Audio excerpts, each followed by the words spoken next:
Hey there, I'm Julie Broad of Revenue.com, and today I got a question coming in from one of my tweeps, right? If you're on Twitter, you're a tweep. I'm on Twitter at Revenue. That's that little A sign, and REVNYOU.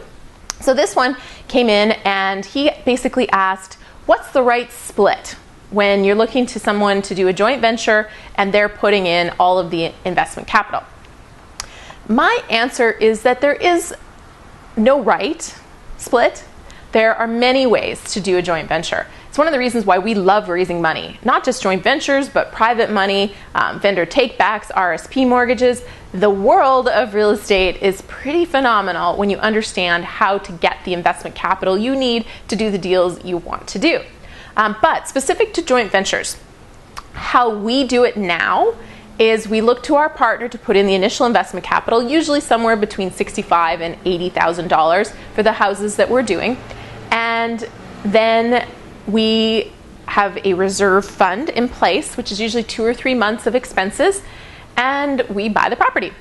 As we own it, 50-50, so they put in the initial investment capital, we own it 50-50 because my husband Dave and I are doing all the work. We find it, we negotiate it, we've been working in the area we've been buying in Nanaimo, which is our main investment market, for 12 years now. So we have area expertise in the team. We oversee it. We make sure it's making as much money as possible every month for the life of our holdings. So that's what we do in exchange for our 50%. Going forward, though, if any money is required, so sometimes a tenant moves out and you think it's time for an upgrade. Sometimes something goes wrong. So you might have to put a few $1,000s in. When that happens, we split that 50-50. So 50% of whatever the expense is comes out of our pocket and 50% comes out of our partner's pocket. When we sell, our partner gets their initial investment capital out first. Whatever's left over, hopefully there's lots left over, is split 50-50. Cash flow that comes in is split 50-50 or goes to build up a further reserve fund, depending on what's going on in the property. So that's how we do it. However, you can do it all kinds of ways. We have joint ventures where our partner owns 25% and we own 75%. They didn't put much money in, they just qualified for financing. We have partnerships where our partners own 60% and we own 40%, or vice versa.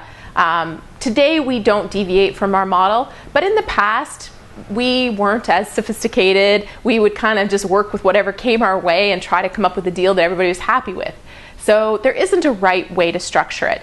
And if you're brand new, so this is one of your first deals or your first joint venture deal, and you're trying to build a track record, you may want to give up more. So you may want to put in some money, whereas in the future you might not want to, or you may want to give up a higher percentage just to make it appealing to somebody to work with you when you don't have an established track record.